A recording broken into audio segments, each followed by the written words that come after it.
construction de la Côte d'Ivoire solidaire est en marche. 2021 a été la première année de mise en œuvre de ce projet qui vise à consolider les acquis de notre pays de ces 10 dernières années et à accélérer le processus de transformation structurelle de notre économie. Un début plutôt satisfaisant selon le chef de l'État qui a profité de son adresse à la nation au soir de la Saint-Sylvestre pour mettre en lumière les efforts du gouvernement pour offrir de meilleures conditions de vie aux Ivoiriens. Nous continuerons d'investir dans les infrastructures pour améliorer la fluidité du trafic dans le Grand Abidjan, désenclaver les zones rurales, relier toutes les capitales régionales et rendre accessibles tous les chefs-lieux de départements de notre pays par des voies bitumées. Je me réjouis que les projets structurants tels que le 4e pont Yopougon Plateau, le pont de Cocody et l'échangeur de l'Indénié seront achevés en fin d'année 2022. Au cours de l'année 2022, nous poursuivrons l'extension de l'autoroute du Nord jusqu'à Bouaké, la réhabilitation de la côtière Abidjan-San Pedro, ainsi que les travaux pour le lancement de la construction de 8 nouveaux échangeurs à Abidjan. Jour de la Saint-Sylvestre 2021. Au centre-ville, les populations sont toujours en pleine course. Nous sommes en fin d'après-midi. Un peu plus loin, au bataillon de sécurisation de l'Ouest, BSO, le chef d'état-major de l'armée de terre entame sa tournée de remobilisation des troupes de l'Ouest. Tout à l'heure, en partant, nous allons faire un tour dans la ville.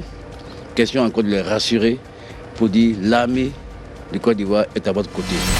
Ces jeunes accusés de troubles dans les écoles sont sortis ce dimanche de Bembresso. Ces jours ont été mis à profit pour recevoir des formations en civisme et l'engagement communautaire. Ils ont aussi appris le sécurisme.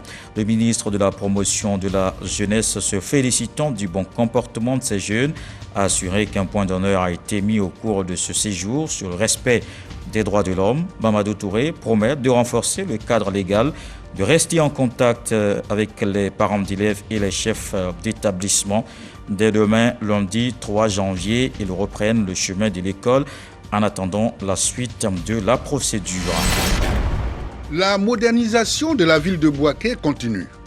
Après l'arrivée des bus de la Sotra, c'est au tour des véhicules à usage de taxis communaux appelés Ivoire Taxi de s'injecter dans la circulation, contribuant ainsi à l'enrichissement du transport urbain de la localité. Le président de la République, lors de sa traditionnelle adresse à la nation du 31 décembre, a évoqué la situation des jeunes et des femmes.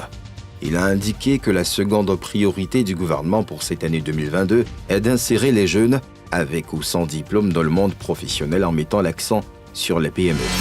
Parlons santé à présent. Alors que le nombre de cas de personnes contaminées par la Covid-19 a subi une hausse inquiétante ces derniers jours, les autorités sanitaires ont reçu un don de plus d'1,5 million de doses de vaccin Pfizer de la part des autorités américaines. C'est un contrôle de routine, comme le lieutenant François Silué effectue régulièrement sur la frontière est du parc national de Taï. Membre de l'unité d'intervention des parcs et réserves, il est ce qu'on appelle ici un commando forestier.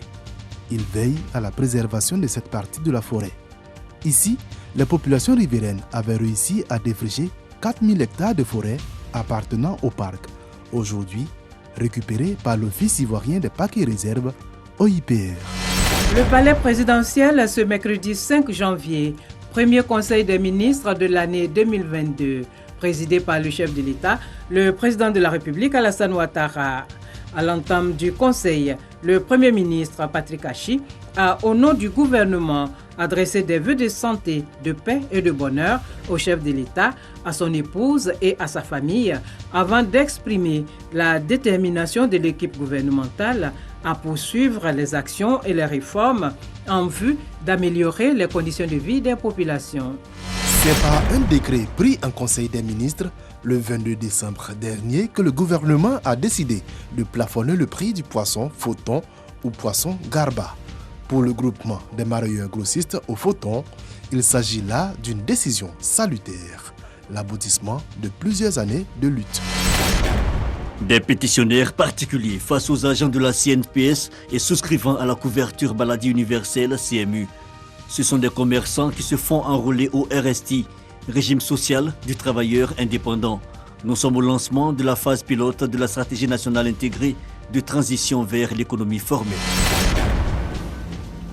Dernière couche de bitume, dernière inspection et dernière consigne, en présence du ministre de l'Équipement et de l'Entretien routier, Amédée Kofi Kouakou. Nous sommes à la Riviera Golf, sur le chantier de l'élargissement de la voie allant du carrefour Sol Béni à l'ambassade des États-Unis. Les travaux sont dans leur ultime phase.